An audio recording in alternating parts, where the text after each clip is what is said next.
And we are recording this meeting, and once we get it downloaded, then we will upload it to our site. So anybody who wants to see it to our website, they will be able to go in and review it. So if they missed it, it's okay. It'll be on our website so they can also look at it. I am going to introduce to you Lori Patton. She is our board chair. And we also have some other board members on, and I'm not sure if I can quite see everybody, but I see Amanda Child. Give us a wave, Amanda. I see Tracy Zurich Ford on the line with us. And if there's anybody else, please, you can just jump in. Let's see here. And I think that might be it. I went through both pages. And so we're going to talk about the different, each department is going to give you an overview of what's happening in their departments. And also they will also share with you or address any questions that were submitted. So we are going to just jump right in, and I'm going to let Lori take over.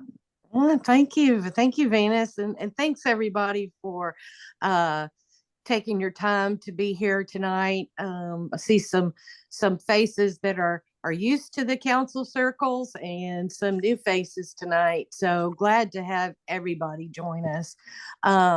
You probably notice in one of the squares, there's some new folks joining us, and I'm going to talk about them in just 1 minute. Very exciting news, but I just want to talk briefly about how important everybody's voices are to the board. We have received very recently, last week, as a matter of fact, at the board meeting, a pretty substantial amount of letters from both volunteers and girls that are kind of they were talking about Camp Kiwanee. That's a hot topic, and that's what I'm gonna talk about. But just so you know, I have read every one of them. Every board member received copies of all of them.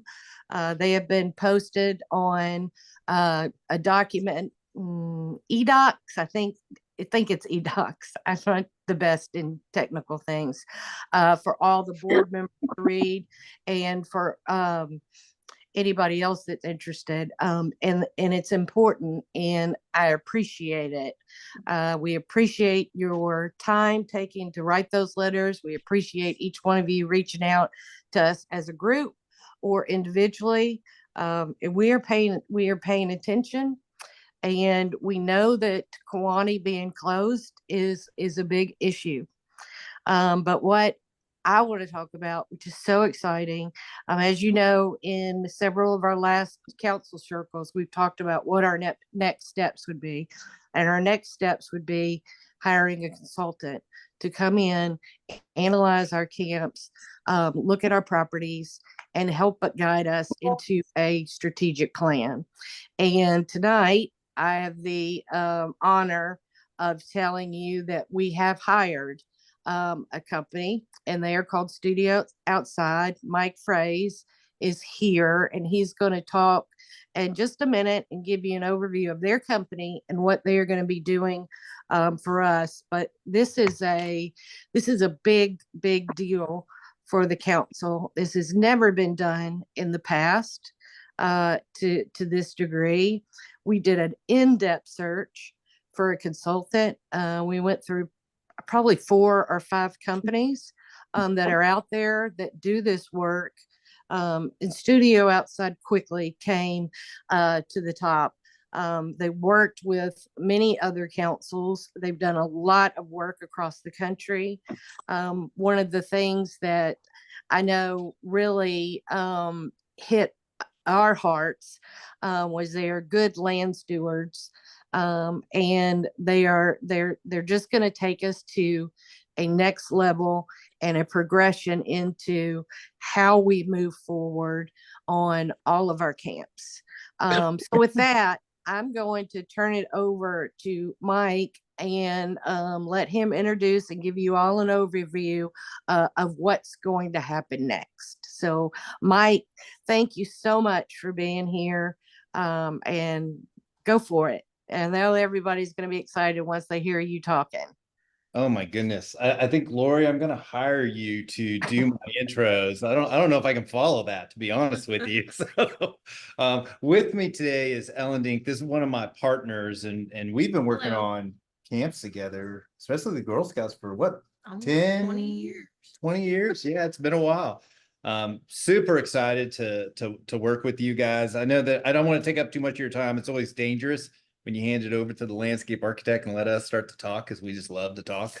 But what I thought I would do is just kind of give you guys a high level overview of who we are, who our firm is, and kind of like our steps that we are planning to do in the process, which I think we're actually scheduled to get out there in January to start looking at your sites. And once we start doing that, we'll start moving along the way. And obviously we will have everybody involved throughout the process. I will tell you that is one thing you'll find with our firm, is that we are a big believer in collaboration with those that know their projects best, which is you guys.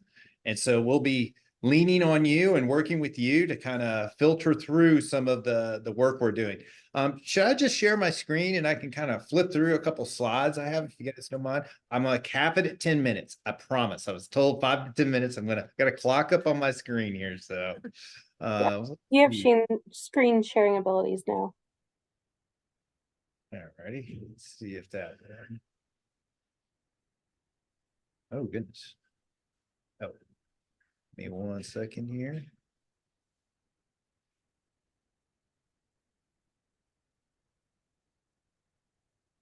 Let's see, is it showing my screen by any chance? Oh, here we go. You see something other than me and Ellen? We do. All right, well, that's a success. We did it. Perfect. Well, I'll just kind of walk through this and we'll chime in together a little bit through this. But Studio Outside, we're a landscape architecture firm that's based out of Dallas, but we do camp projects all over the country and have been working with the Girl Scouts USA for, like Ellen said, probably 15, 20 years now. I'm Mike Fraze. I'm one of the founding partners. Those are two of my four. I wish they were that size. They are not that size anymore. I'm the smallest of the group, but I always love this picture because it gives you a little insight behind what I do and why I do it. My kids were the kind of kids that didn't want to sit around a computer. They always wanted to be in the creek. They were almost always muddy or wet or something, but they just love that ability to be out in nature. And to me, I felt like as a parent and as a practitioner, that was where I could make my biggest impact, is working on projects that really became the backdrop to how our kids grew and how they started to see the world. And that really led me into the work that I've done over the past few years with the Girl Scouts. Like I mentioned, I've got Ellen Dink with me, and I'll let her kind of introduce herself a little bit here as well. Yeah, nice to meet everyone. Thank you for letting me join and be a part of this work. I've been working with Mike for almost 20 years and really come from a background of being passionate about children's environments and getting kids outside, and just the special experience that the land can have for that. We talk a lot about the structures being the backdrop to that experience, and I really want to carry that through in the work I do. Perfect. A couple of the people that aren't on the call with us today, but you guys will meet along the way. Mark Thomas is one of our senior associates and from Memphis. So this is near and dear to him to do work back at home. So he's very excited about being part of this. And then Mia Baker is also one of our project leaders that will be assisting us. And then we actually have Robert Cochran with Allen and Hoschel that's going to be working with us as well from a civil and structural standpoint. When we look at your properties, we also might want to look at key pieces of your infrastructure, key pieces of your buildings, and his team is going to really help inform us on, these are in great shape, these need a little help, these, maybe there's a bigger question mark on these. So he'll be a part of the process as well. a little bit about Studio Outside. We're we work in all different sectors of work, but me and Ellen have really focused our portfolio and our work on environmental work, camps, parks, and community engagement efforts. And I really think that this project kind of brings all those components together. Like we mentioned, we've been doing camp projects, environmental projects for the better half of 20 years. We have one office out of Dallas, but we work all over the country. And so I think that that allows us to see the trends that are happening all over the United States and be able to bring those to our clients as we work on projects so that you really get the benefit of all of our clients, not just our particular project that we're doing with you. Ellen touched on this, but this is kind of our core philosophy, which is what we call whole systems. And I mean, simply put, it's a kind of a fancy diagram here, but in our minds, we realize that our work is not the show. I always kind of joke that our work, we're kind of like stage set designers, right? We set the stage, but the show is the experience that your girls have at camp. And so we realize that everything we do is in the backdrop and really set up to make sure that that camp experience is the most powerful experience that someone possibly could have. And to do that, we really need to look at three things when we're doing design work. The first is the resource, which is not only the land and the sites that you have, but also, your operational budgets, the staff that you have to maintain those. Those are all critical components that go into that.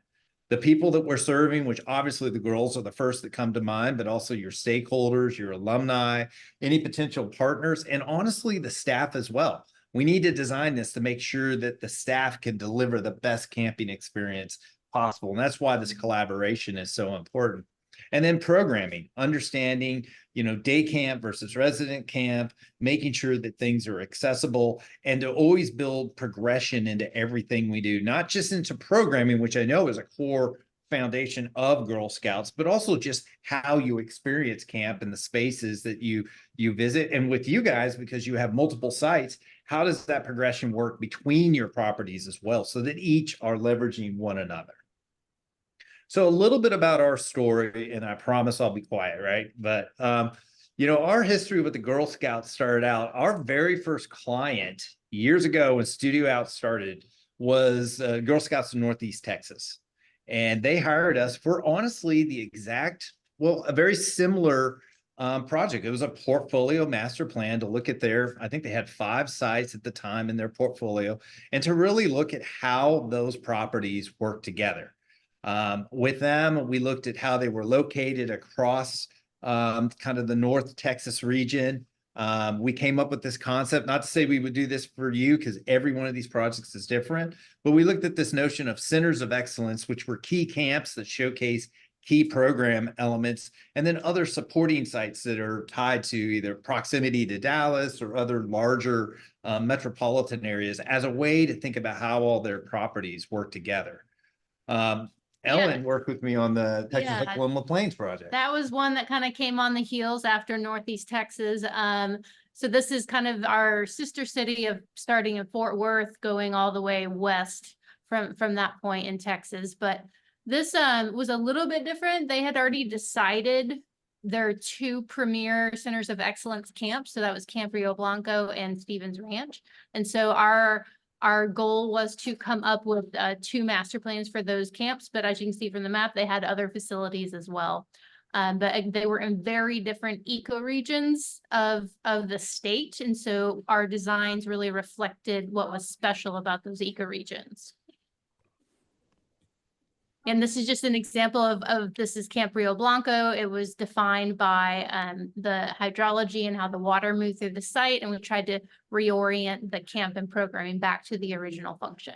And one of the items that you've asked us to do for this scope is to look at how your sites work together, but then to possibly take a particular site and take it through to an illustrative master plan with some level of rendering or graphics so that people can get excited about this. And I think this is a good example with Rio Blanco of how we did that and kind of built upon that.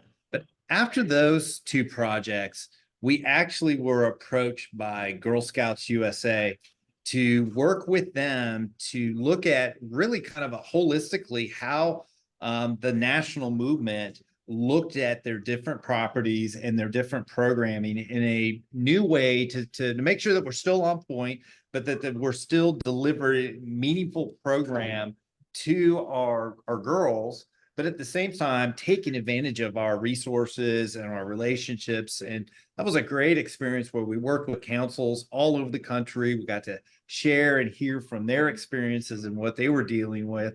And it really allowed us to kind of grow our process along the way. We actually, discussed a variety of different initiatives that range from programs to how your camps worked with your urban, suburban programs, the idea of conservation and preservation with your sites, how to deal with natural resources, public-private partnerships, and even how you might set your properties up if you wanted to not only serve your girls, but in the what I'm going to call the shoulder months and the down months. Are there ways that your properties could be utilized to find other revenue streams that could subsidize programming for your girls? So that was a whole process that we went through, and that led to a project that we did with the Girl Scouts of San Jacinto, where we did, once again, another portfolio strategy for them to look at a variety of different sites. And in all honesty, they had, I think that on this plan, it showed 6 sites. When they came to us, they actually had 8 sites. They had 2 sites that they weren't sure if they wanted to continue and invest in. We worked with them, and those are very tough conversations. But we did work with them on how to, I think what we did was we rested those sites. They've not released them, they've not sold them, but they're not using them anymore because they had limited program. And honestly, it was taxing their maintenance and operational budgets to the point where it was really impacting all the program they were providing. So this portfolio plan really looked at how to develop programs again and how to kind of right size that property. Yeah, and kind of catapulting out of the Girl Scout of USA Council, we got connected with the Girl Scouts of Southwest Texas, which is kind of San Antonio and westward. This is an example of after a council decided to really focus on one camp and taking that through some detailed planning efforts. And then the next one you'll see is actually taking it through construction. But Camp Lajita was a historic camp with great story of heritage. And over time, it had been developed in kind of less thoughtful ways is maybe a good way to put it. But our plan was really to peel back the layers and get back to the original intent, which was really about the river and the ecology and the specialness of that system. So kind of turning the orientation of the cabins back towards the water, getting access back, and opening up views. This is probably the only camp I've ever ran into that actually has dinosaur footprints in the river. So yes, kind of a small problem to start with, right? Yeah, I mean, what kind of an example of letting the land tell you what you need to do? I mean, this was like slapping us in the face of you need to tell a story here. And so now they've really developed program and badges and special skill sets around archaeology. Exactly. And so the next one, the backyard. So this is their urban site. And so the idea became, after doing a master plan, was to let this be a training ground for girls to learn about CAM, learn about skill sets, and gain confidence so that they then will take the next step and go to Camp Lajita, which is, a couple of hours away. So we're actually literally just met on it today. That's why we're calling you from a hotel in San Antonio. Yeah. So we're taking this through construction now. And so we're really excited to see this get built. And so, a little bit about our process to give you an idea of like our next steps as we see them. I mentioned that our intent is to get out and look at your properties in January. You'll find with our process, I like to call it the look, listen, and learn process. So in January, we're going to do a lot of looking. We're going to look at all your properties and we're going to do a lot of listening. We're going to listen to your camp directors, some of your program facilitators. We really want to invest time to try to see these properties through your eyes, at the same time to kind of evaluate the properties and the opportunities and the challenges that are embedded in them. Sometime shortly after that, and we'll be scheduling this and organize this. We'll do what we call a discovery workshop, which is a big listening component, where we know that you guys have already done a good amount of engagement and some internal work already on understanding how some of your programs work. But the discovery workshop will be an opportunity for us to share what we've seen on site with your core team, and then collaboratively work with you to share ideas, thoughts, and really start to let that become a foundational component of establishing goals, determining the types of programs that could be realized within the portfolio, and then as it relates to each site. From there, we'll develop what we call site use scenarios, which are kind of diagrams on each property of how those programs could be realized, how they sit, how they fit. And then from that, we can actually develop an implementation strategy, because that's a big thing to us. We don't like to just do pretty pictures to get on the wall. We like to see our stuff get realized. And so we'll tie dollars and cents and phasing to that, so that you can really have a strategy of how you can go from these ideas to a real built camp. And then I know we also talked about the possibility of even taking one of these to kind of a more illustrative level master plan, possibly that could dovetail with capital campaign efforts. And so that's kind of our schedule in front of us. I don't have dates set down for each one of these, other than I know we're starting in January. But what we like to do is, once we get started, we really like to take advantage of that momentum. Now, I know cookie season's coming, and with every council, I know that that's a priority. And so we'll work around some of those core dates with you. But we're super excited to be a part of this. And, you know, just at the end of the day, to us, this is what our work is really about. As I mentioned, we're stage set designers. I don't think you'll see one bit of landscape architecture in any of these photos, but we understand that this is what our job is. This is what our job is to deliver, is to create spaces that create these powerful, meaningful experiences for your girls and the legacy of girls that hopefully will visit your properties for the years to come. So, you know, with that, I think that kept me right close to those 10 minutes. I'm impressed with myself. So I'll quiet up and let you guys kind of take it from there. All right, Mike and Ellen, thank you so much. Really appreciate it. We have asked Mike almost to do the impossible, to take his presentation to us. I don't know if you, let me see. Take your presentation to us and put it in a nutshell. So, Mike, thank you. And Ellen, thank you so much for being here.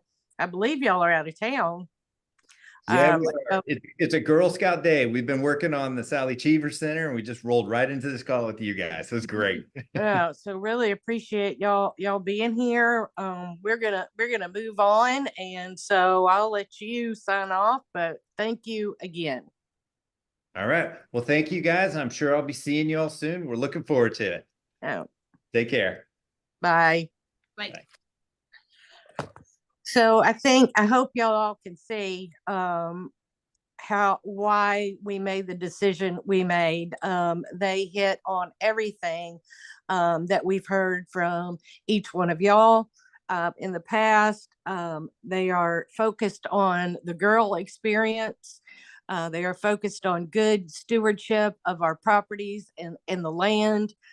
So just it's a pretty major investment on behalf of the council to do this. We have had a very generous donor that has covered the cost of this. So we're very lucky in that, and just so excited to be moving forward.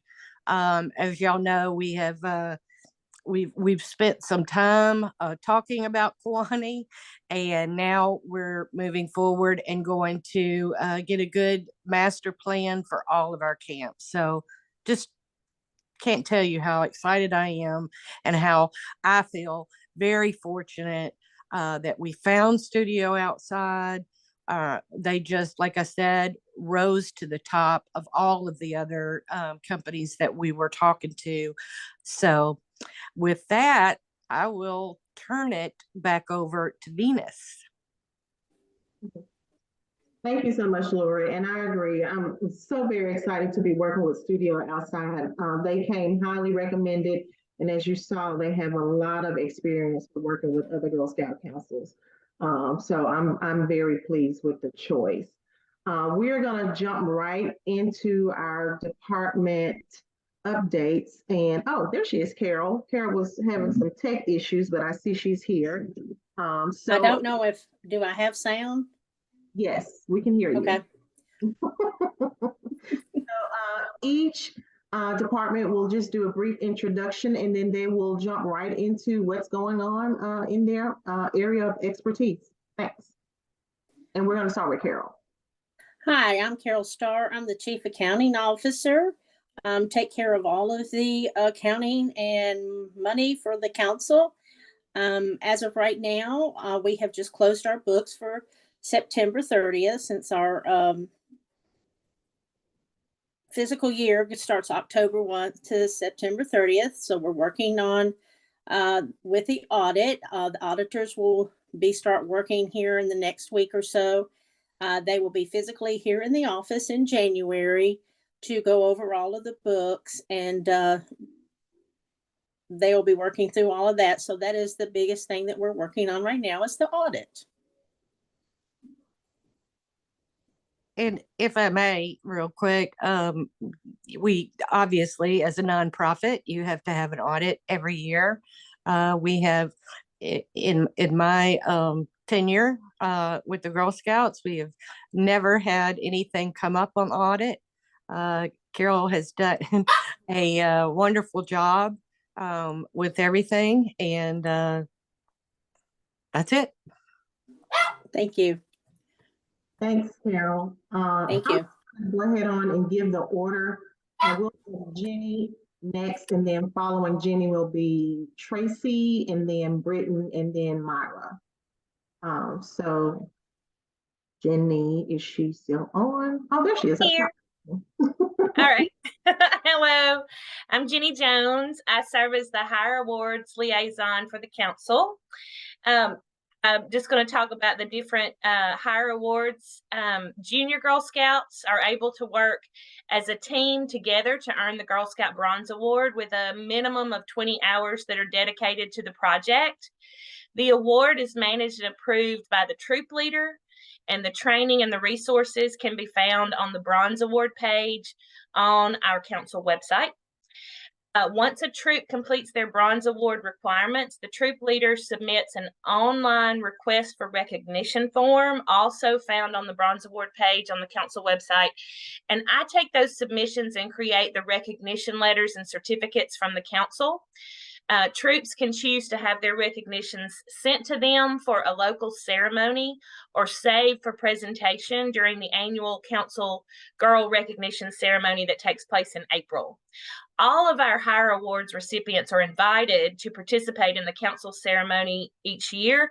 I think it's a great idea to have the girls recognized locally in the service unit, and then also have them attend the Hire Awards ceremony so that they know how special they are for what they have earned. Big news came out of GSUSA this year. They launched new guidelines and resources for the Girl Scout Silver Award. They did a 3-part training for girls and leaders that is on GS Learn. All registered cadet leaders that we know of were assigned to the Silver Award learning path in GS Learn in August. So please reach out to me if you have not seen that training in your GS Learn dashboard and you are a cadet leader. If you want access to the training, you can email hireawards@girlscoutshs.org and we can get you assigned so that you have access to that training. The biggest change for the Silver Award is that the maximum number of girls who can work on a single Silver Award project as a group is 4 girls. The Silver Award is still approved by the troop leader, and a final report is submitted with documentation to the council when the troop has completed their project. The links and the information about accessing the training and all of the Silver Award guides and the forms can be found on the Silver Award page on the website. Finally, the Girl Scout Gold Award is the highest award that a Girl Scout senior or ambassador can achieve. We offer mandatory training for the Gold Award, and we offer it multiple times throughout the year. You can find that on our council activities calendar. We offer it so that girls can understand the Gold Award online system that they use. They can ask questions about project ideas, sustainability, as well as the requirements. The council also offers Gold Award scholarships, which will be, we're about to enter that season as of January. The scholarships are on a competitive basis for graduating Gold Award recipients who apply. Girls must earn their Gold Award by March the 1st of their senior year in high school to be eligible to apply for the scholarships. 12th grade Girl Scouts will receive the scholarship information by email in January as a reminder of the application process and the deadline to finish their Gold Award if they haven't March 1st in order to be eligible to apply. We have 3 scholarships that are available from the council each year. This year, we already have 9 Gold Award Girl Scout recipients who will be recognized in the spring, and we also have 19 Girl Scouts who have received approval for their projects and are working on their completion. So we hope that our number of recipients will, I know it will increase by the time we get to March 1st. Between now and the spring recognition deadline of March 31st for bronze and silver, that's March 31st for bronze and silver recognitions in the spring, we will see the bulk of our bronze and silver award submissions between now and then, but we already have 54 bronze award Girl Scouts and 31 silver award Girl Scouts for the 23-24 year. In addition to the higher awards, I also manage our council website, which received a new and refreshed look in September. And we launched the GSUSA website redesign. Our website is actually owned by GSUSA, and then the councils manage the system with their own information. I want to take a moment to point out a couple of things that have come up from not only volunteers but staff about the new website to show you a couple of things that you may not be aware of. So I'm going to share my screen.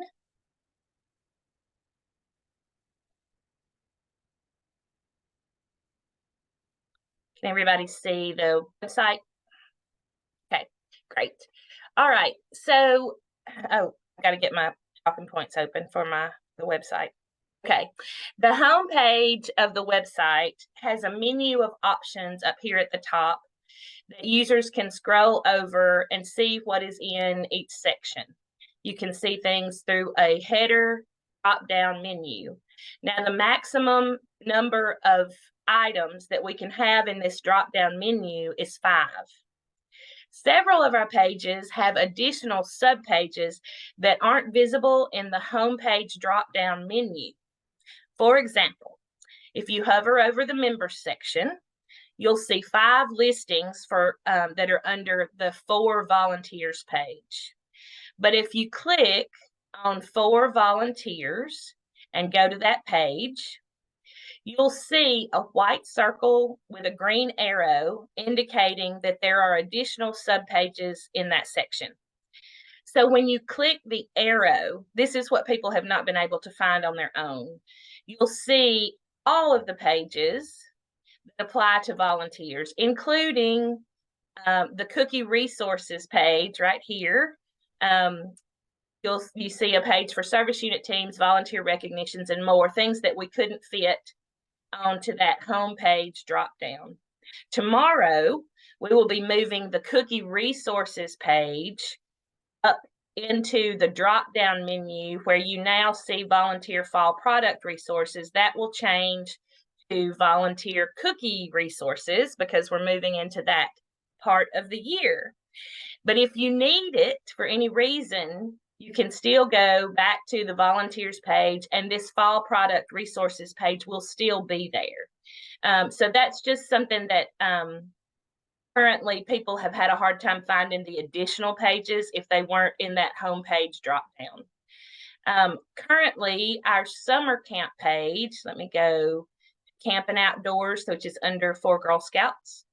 The only way to see our summer camp page is to go to Camping Outdoors and then click on the green arrow, and you can see that our summer camp page is there, and it's still being worked on for summer camp 24.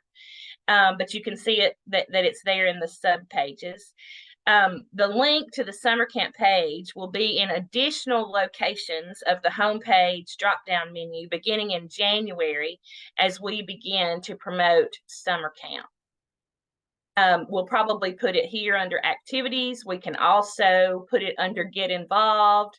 I may even put a shout out box up here where you can click summer camp registration is open. So you'll see it in a lot of different places and not just hidden and under Camping Outdoors once we get to that part of the year, and that will be coming up very soon. I'm going to stop my share.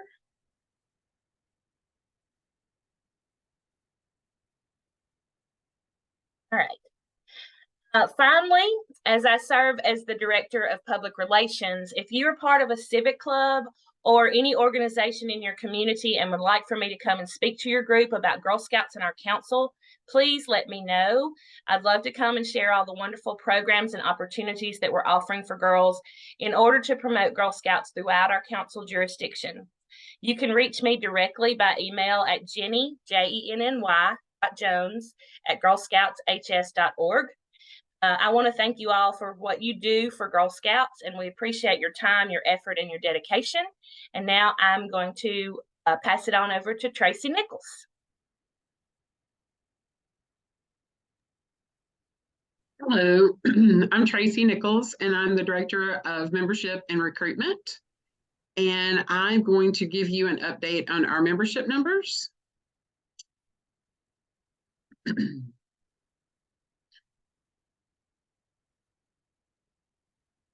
So this is our latest update on the membership numbers, our final membership numbers for my 23. We ended with a total of 7,390. That was 5,152 girls and 2,238 adults. This was a 10% increase from my 22. And currently year to date for membership for my 24, we're currently at 6,501. Girls at 4,510 and adults at 1,991. We are 80% to our goal for another 10% increase for my 24. Just wanted to let you know that we still have Kickstart funds available for the West Tennessee area. If you're not sure, you need more information about this, you can talk to your membership manager. Or there is information available on this on our website under volunteer resources. Training Council is rebuilding our volunteer training to offer more opportunities for various trainings, and you'll learn more about this a little bit later in Myra's presentation. And then also I wanted to thank everybody again for the Volunteer Leadership Summit that was in August. It was a great success this year. We had some great trainings, very positive feedback from it, and looking forward to this year's Volunteer Summit. And that is membership and how things are going. So thank you very much. So I guess it's my turn to take over. My name is Britton Davis, and I'm the Director of Product Program for the Council. So essentially, I coordinate the fall product and the cookie programs for all 59 counties within our jurisdiction. So our fall product numbers are not completely final right now, but this year we are looking at a flat sale with a 2% increase in girls selling. So this year's cookie program will be kicking off soon with our digital cookie sales. Our lineup will consist of 9 varieties. The core cookies at $5 are Lemon Ups, Treefuls, Do-si-dos, Samoas, Tagalongs, Thin Mints, and Adventurefuls. And then our specialty varieties at $6 are Toffee-tastics and the Girl Scout S'mores. The Raspberry Rallies will not be back in the lineup this year. There was a lot of PR around this cookie, and it ended up selling out in one day nationwide. So those will not be back. As of right now, this will be the last year for the Girl Scout s'mores. So this gives girls an opportunity to build excitement and encourage customers to stock their freezers before they're gone. We're supposed to have a new cookie for the 2025 season. However, everybody has been so very tight-lipped about it. So as to what kind of cookie it will be, all I know is that it will be a core cookie, a $5 cookie. So for now, we're just going to have to wait until 2025 to see what they introduce. There are some wonderful new additions with eBuddy and Digital Cookie this year. So with Digital Cookie, it now is going to communicate with our membership database, and that is going to pull and update girl and volunteer information. So we may see some growing pains as far as errors and things like that at the beginning of this, but it will help to keep the data accurate in both our systems. So with all of that being said, please make sure that your troops and girl data is accurate in your membership database, mainly like your girl and volunteer email addresses. Make sure you're listed as a troop co-leader or a cookie manager under all of your appropriate troops. So even if you have multiple troops, make sure you're under each of them. So also new this year, if a girl enters her in-person orders, so her order card orders into Digital Cookie, that information will actually now migrate over to eBuddy. So troops will still need to review those orders and approve those orders on the initial order tab in eBuddy. But basically, this is meant to help reduce the data entry for troops. So that's hopefully a very, very good thing. Another great feature that has been added is with Digital Cookie. So customers will now have PayPal and Venmo as a pay option when they check out. However, please note that this option will only be available in the browser version of Digital Cookie. The PayPal and Venmo options will not be available in the app for Digital Cookie. So the council has already begun the process of securing booth locations, and I'm very excited to announce that we've already received approval of 21 of our 61 Walmart locations, and we just started a couple of days ago with the Walmart section of it. So we are off to a great start. So with all of that, I wanted to address some of the questions and comments that were sent in. So there have been comments regarding how early the cookie program starts and how it runs right on the heels of our fall product program. But at the same time, there are also comments or suggestions to increase the initial order phase to give girls more time to take orders. So when it comes to our fall product program, we generally start around September 9th or 10th, somewhere around in there. And it's actually early. When you think about girls starting back to school and troops getting started for the year, there isn't much room to actually move that date. So fall product orders are submitted in mid-October and for an early November delivery date. And we have to follow specific timelines with Ashton Farms. So after delivery, essentially girls after that are just delivering their product and collecting money or payments. But there is the online portion that is still open for those girls that want to reach their goals. Then we run right into our cookie program. So during the pandemic, along with many other councils, we opened the Digital Cookie portion of the cookie program for strictly online sales. Other than last year, our sales prior to January 1, which is all the online digital cookie sales, make up roughly 12% of our digital cookie sales. This is a large portion to simply just eliminate to move our start date later. However, last year, when there were delays in the digital cookie ship dates, we heard from many, many leaders and caregivers that this issue hurt girls and their digital sales. So several years ago, we also shifted our in-person start date along with the delivery times and booth dates to earlier. The reason that we did this was to move the times when cookies were in the actual hands of girls to be closer in line with the councils around us. Our council shares borders with 5 other councils. With our previous schedule, we were weeks behind these other councils, which hindered a lot of our troop and girl sales.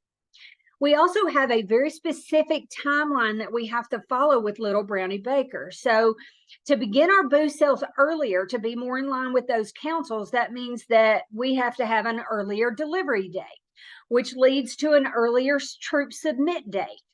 Then to give girls an adequate in-person sales time, we have to have an earlier start date. So when you look at the big picture, there truly is a method to the madness when it comes to our timeline, and we put a lot of thought into this schedule.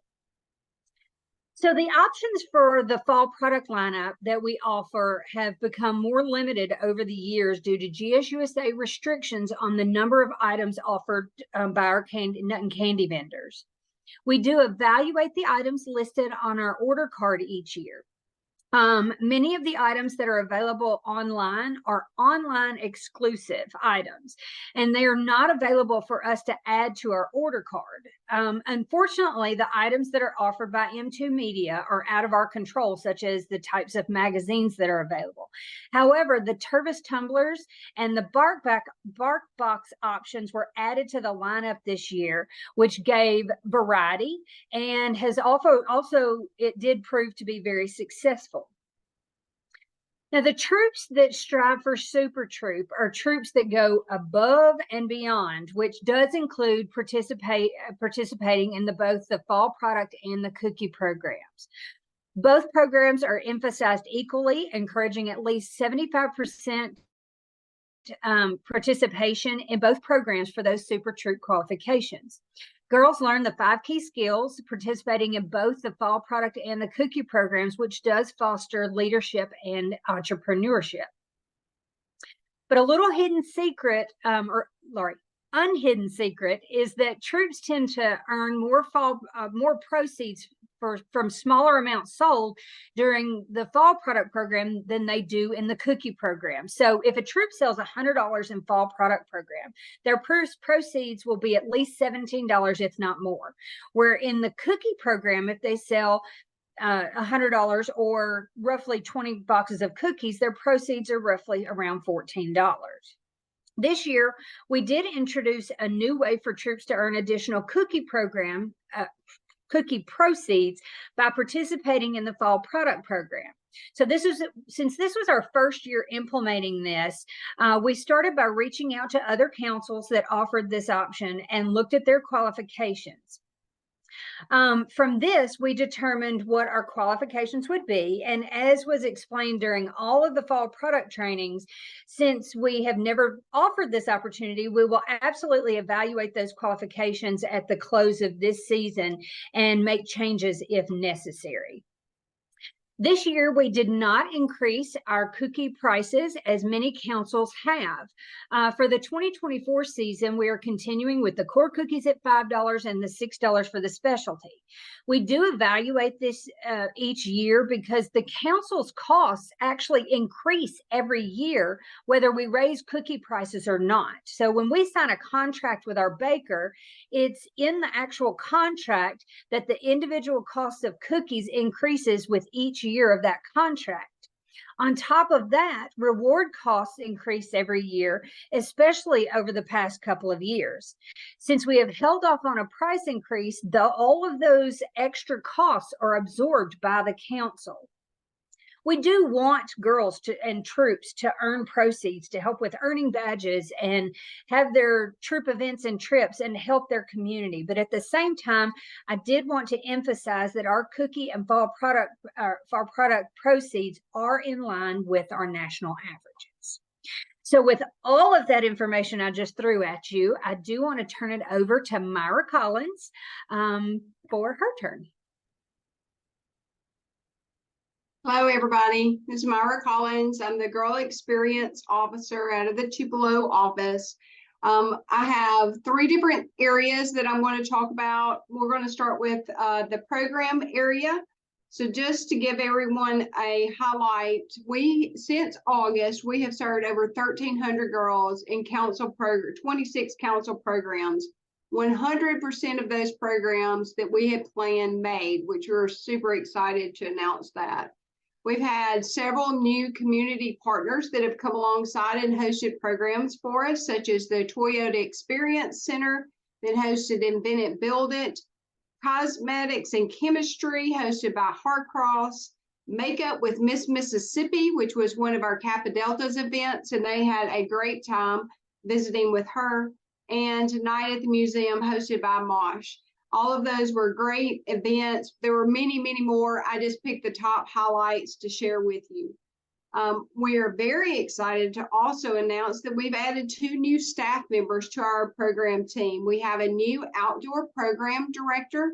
Her name is Kelsey Houghton, and she came alongside the Girl Scouts and has started already planning summer camp with the camp brochure, new sessions, and those types of things. So she is very excited for the opportunity to work with Girl Scouts. She has an outdoor education background, so she's bringing that new experience to the Girl Scouts.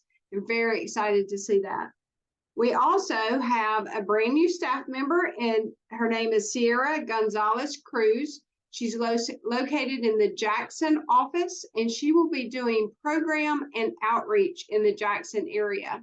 So this is something we've been striving for several years, to get a program person in the Jackson area so we can offer additional program there to those girls. And we're very excited to have Sierra. She's bringing a whole new skill set to our programming department that I will talk about in just a few minutes. The spring program calendar has been planned. It is quite full and robust. We've already started adding those events to the program activities calendar on the website. So if you haven't had an opportunity, please go out and look at that.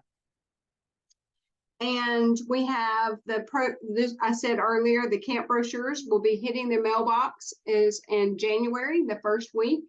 We have announcing tonight our camp theme for summer camp brochure is In My Camp Era. So if you have any Taylor Swift fans out there, you'll know where that came from. I think the girls are going to be extremely excited to hear all of the things that Kelsey has planned for summer camp.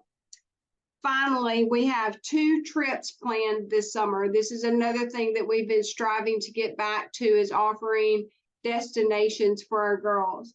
So we have a short trip for the girls called Let's Explore Chattanooga, and then an extended trip, Girl Scouts Go to Savannah. That is already on our website. All of the details, girls can sign up now. They can use their passport bucks to help offset the cost of those trips. And we want to encourage the girls to do so. So that is the information that I want to share with you, and I'm going to come around to questions in just a minute about program. But I want to talk just a few seconds about our outreach program. Our outreach program is where we take Girl Scouting in the school day or the community to the girls that do not have the opportunity to join Girl Scouts in a traditional sense. Currently, this year, we have just shy of 1,000 girls that are participating in our outreach program across 31 schools. We have expanded our outreach department, where we have 2 additional full-time staff members and 3 part-time staff members that are doing those program deliveries. And they have really taken off, and they're doing an excellent job in our outreach department. Finally, on program, I know a lot of you have been waiting to hear. Some of you may know and may not, but we have reopened Camp Fisherville. We had a lot of damage there that came through with the most recent storms, and had over 60 trees that were damaged. Fortunately, not one of those trees hit a building or a structure on the site. I don't know how that happened, but we had a lot of trees that were down. We have, while we're not 100% done with the cleanup, we have enough of the cleanup to reopen that property.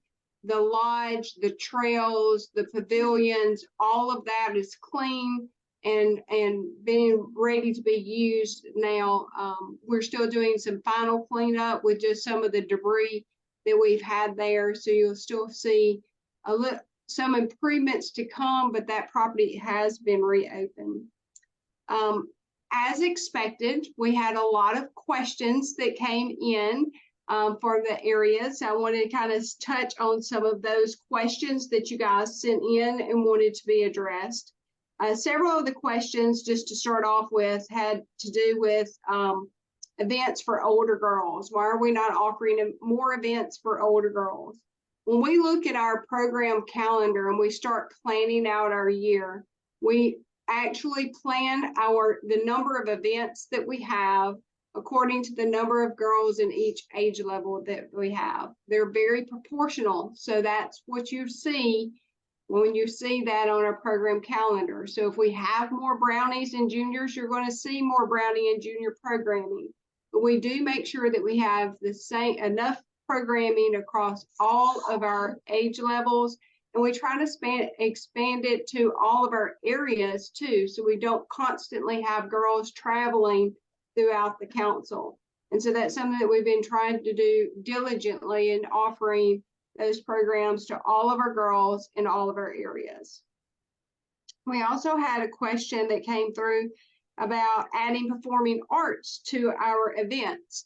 So back to Sierra just a moment. Sierra actually has a theater major, and so went to school for that. And so she is very excited to start bringing those different types of art programming to our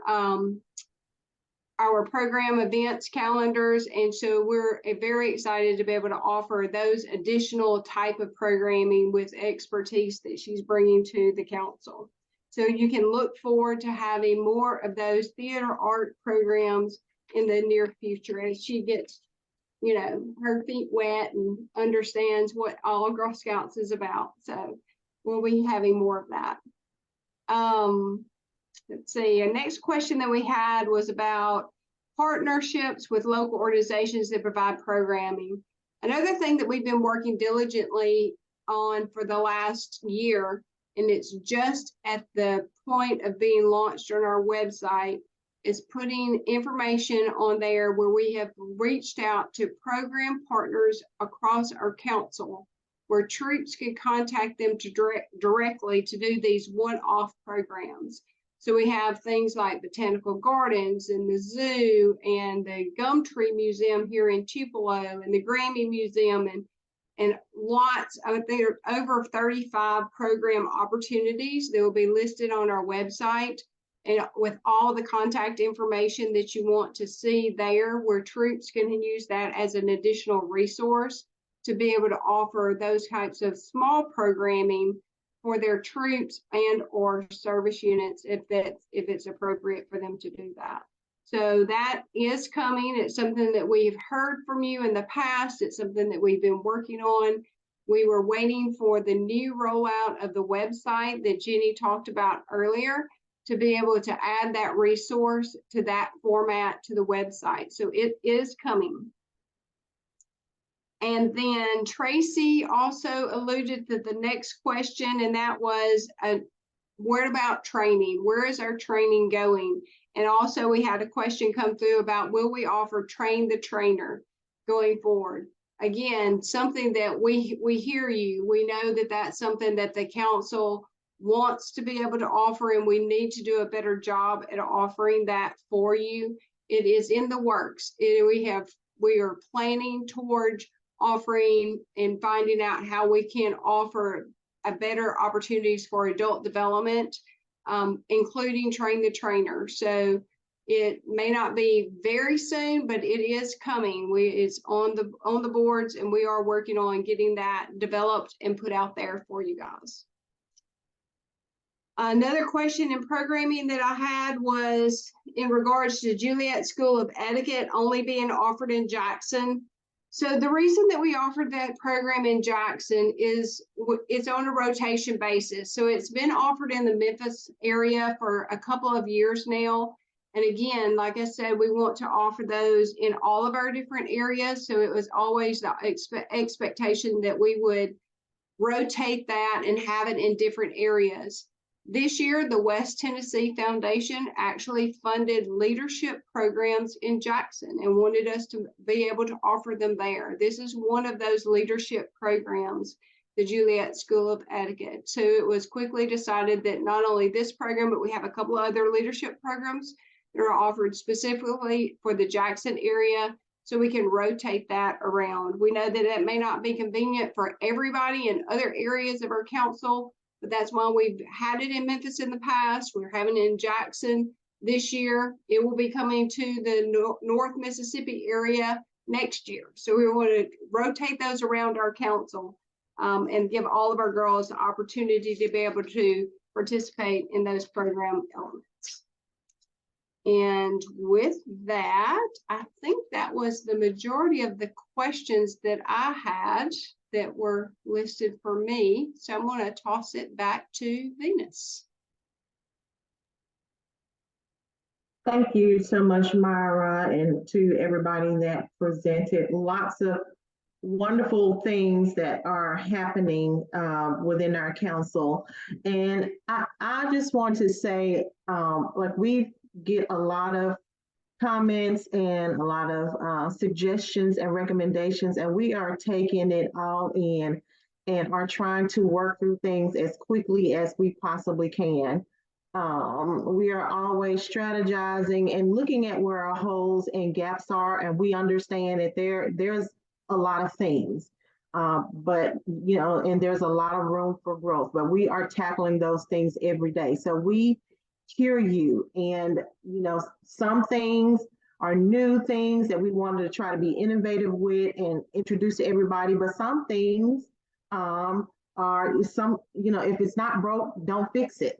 So we are taking it all in and trying our best to work through as many of those things as possible to better serve you as our volunteers, and definitely to better serve the girls. So just keep your recommendations and suggestions coming. We certainly appreciate them. I am, Lori, am I turning it back over to you, and then we can maybe do a little bit of Q&A, open the floor for questions, I think. Yeah, I don't think I have anything else. I think we're ready to open it up for Q&A if you like.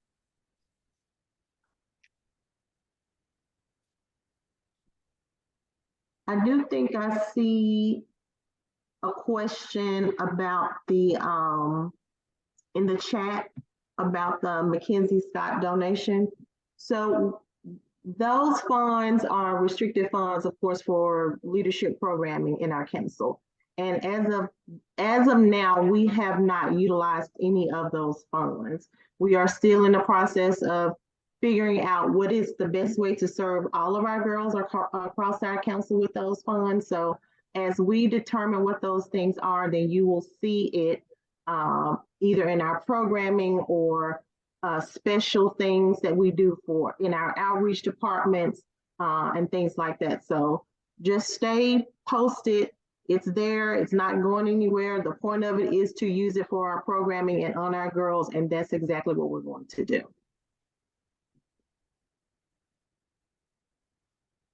And I think if you can raise your hand, then we can make sure we can get to everybody's question. And on my first page, I don't see any raised hands, but. Here we go. I see some.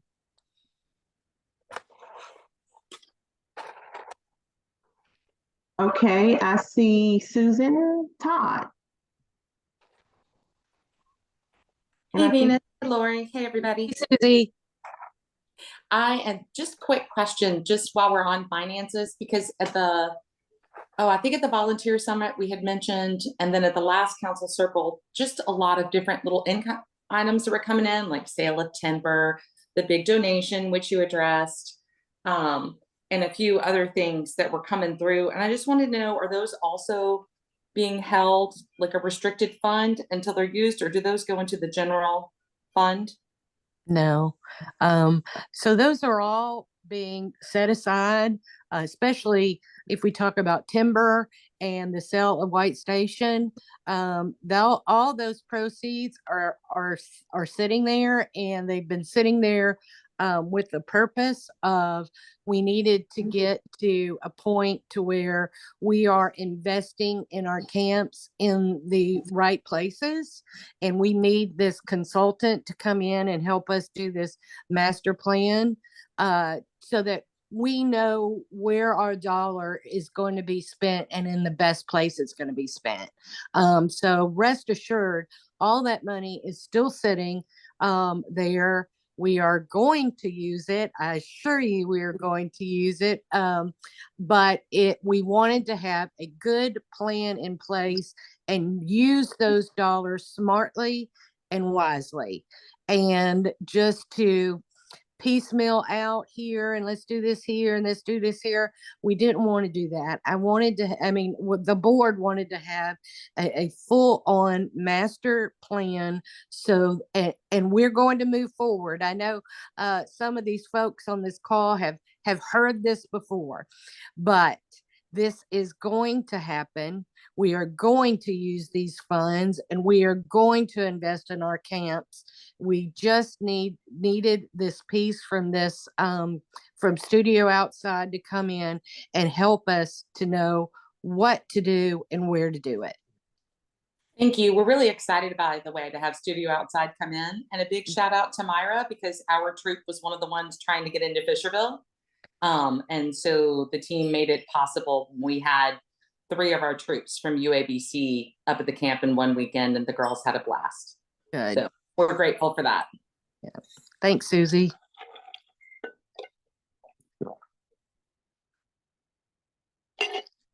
Venus, you're on mute. I see a raised hand from Lindsay Waugh. Hey, yeah, thank you. I was wondering, with regard to the Studio Outside and the work that they're doing, what were the guardrails like? Do they have guidance as to, you're trying to keep 2 out of 3 camps, or, are they just looking at a completely blank slate? What guidance were they given to start with? They are going to be looking at a completely blank slate. We don't have any preconditioned notions as to, and we haven't shared with them, we think we need to do this, or you should look at this. And they're going to come in and look at all 3 camps and give us an idea. And I really love the idea. What really hit me is in their presentation is talking about those centers of excellence. And I've heard from y'all and the girls and volunteers is that we need a better progression in our camping, right? So we need a progression from the younger girls all the way up to our oldest girls. And we don't have that necessarily. So that's the kind of things we're going to be looking at. But yeah, as far as them coming in, we've not really given them any kind of sets of parameters to say, we know we need to do this. We don't know really anything to know, right? I just don't know. I don't have those answers.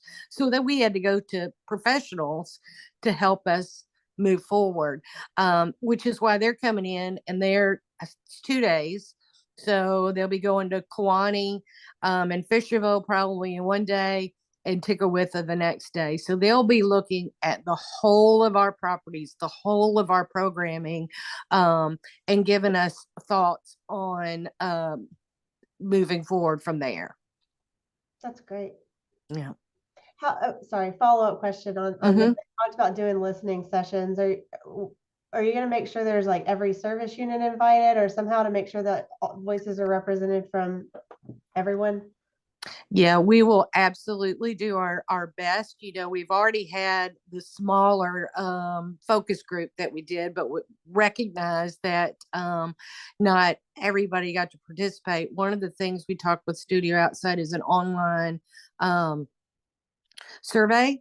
So that might be an opportunity to have a broader range of folks involved.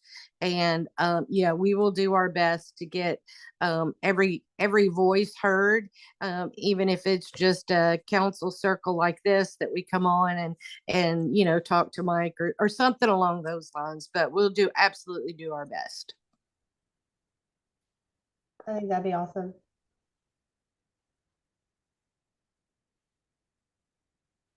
Are there any other questions? I'm looking through for raised hands. Yeah, and so while you're doing that, there's a question in the chat room, and I'm glad this came up, and I know this was a question that was submitted earlier. So one of the bigger things that concern me about our camp is accessibility. And they are absolutely not accessible to a good population. And so we will absolutely be looking at that and make sure that there are areas that are accessible for all. So thank you for asking that question.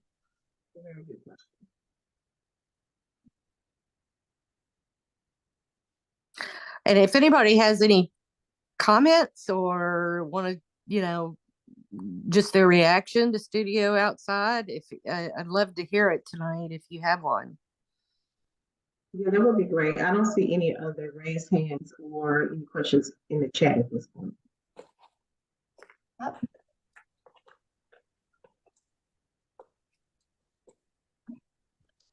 have a comment not related to Studio Outside, but just a comment about programming. I've been so impressed with programs this semester, and we haven't participated in any. I don't know, my kids are just busy, but they're so good. Very impressed. There's one behind you now. Yeah, this one actually did night at the museum, not with the troop I lead, but with her. I don't lead her troop, and it was fun, wasn't it? Yeah. Good. We love to hear that. Yeah. I wanted us to follow up on something in the chat from Jessica. And just to clarify, I don't know, thank you for the feedback on wanting older girl programming. I just went because, we think we're doing a great job on, what we're giving and providing out there.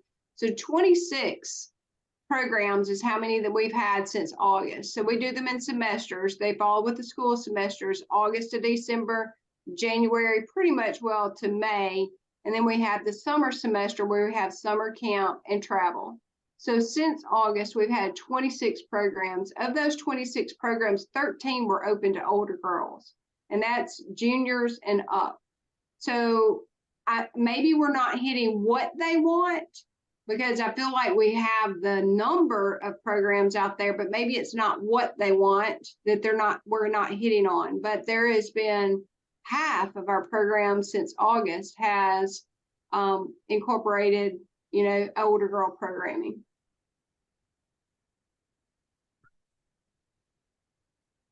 Thanks for that, Myra. I see Susan. I just want to point out about the programming, Myra. I really appreciate you looking at that for us. But as a parent of a high schooler and a junior troop leader, there are many more opportunities for juniors than there are for older girls. And I understand that sometimes it's the size of the venue, the size of the event. I get all of that.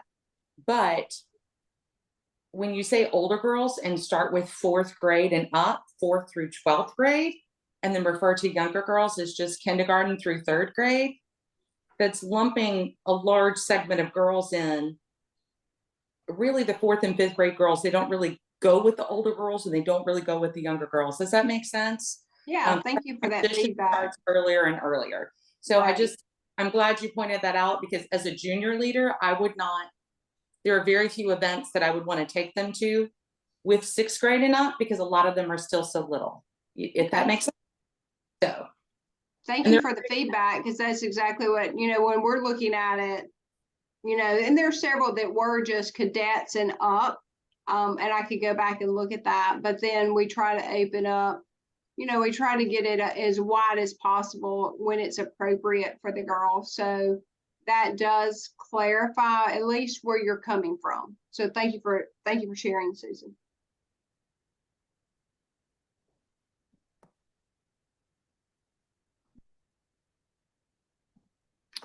Susan, did you have another question? The hand is raised. Are you okay? Sorry about that. No, I'm good. One thing I will add, I know we've got a hard stop at 8:30. But one thing I will add is that I recognize that this council circle got pushed back quite a bit than what we had intended. And the main reason is because I was waiting until we had decided on studio outside and signed a contract. So I wanted to be able to bring that information to this meeting because I knew that was kind of top of everybody's mind. And also one of the things we have talked with Studio Outside is feedback. And as the process goes through, that we want to be able to make sure that our volunteers and girls know what's going on and how it's going. So now as we move through this process, we'll be able to hopefully have these council circles. I mean, we're not going to inundate you, but we'll keep you apprised as to how the process is going.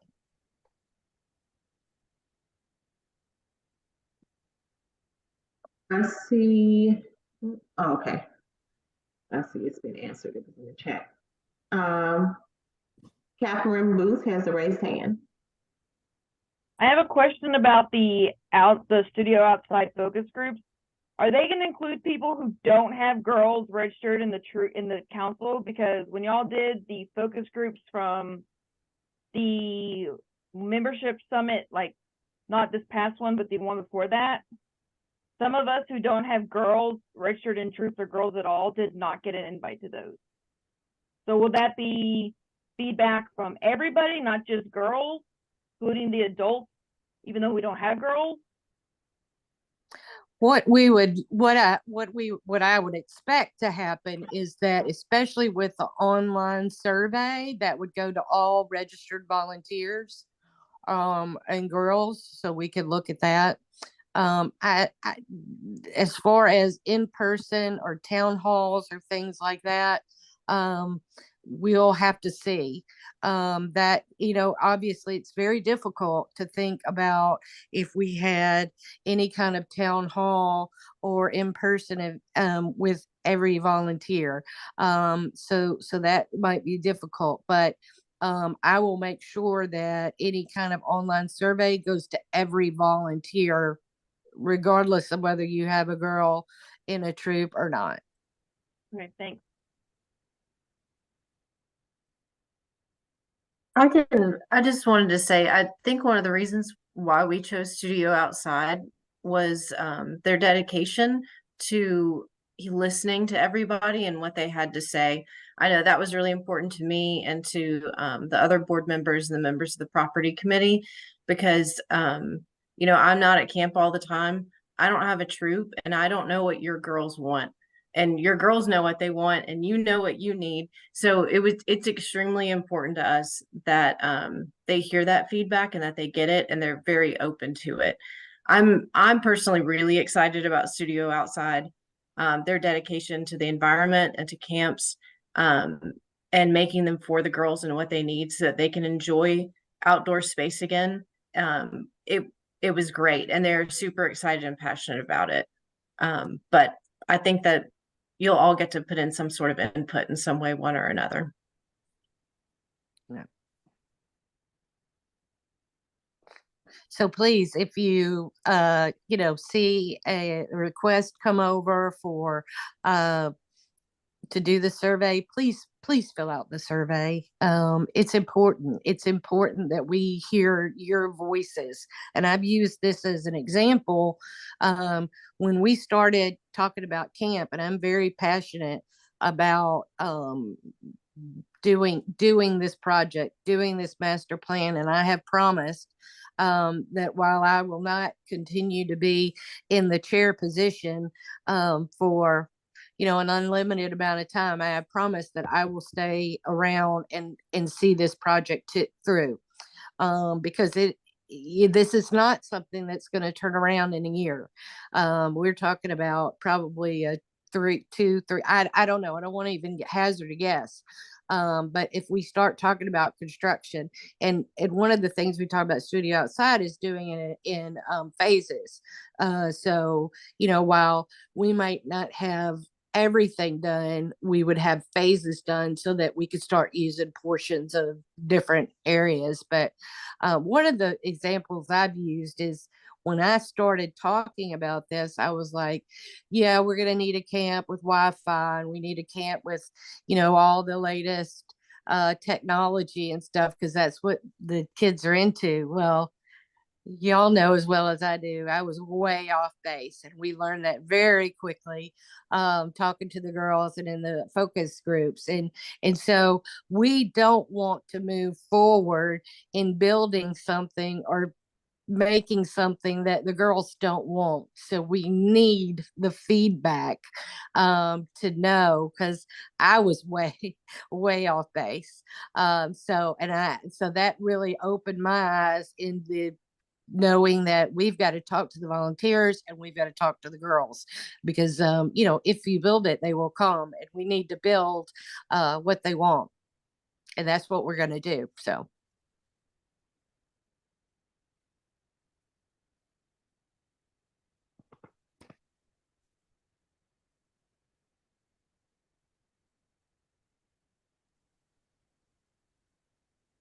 let's see. Oh, okay, hold on. Mhm.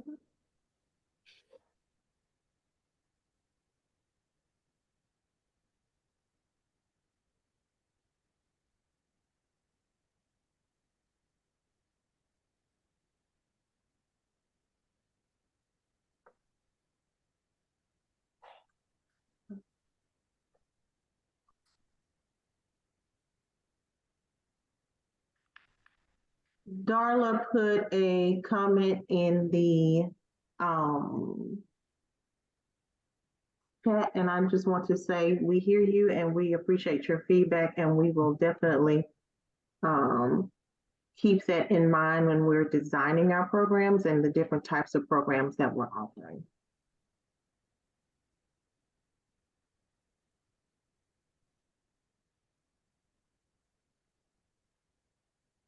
And I don't see any other raised hands. Any other questions before we close?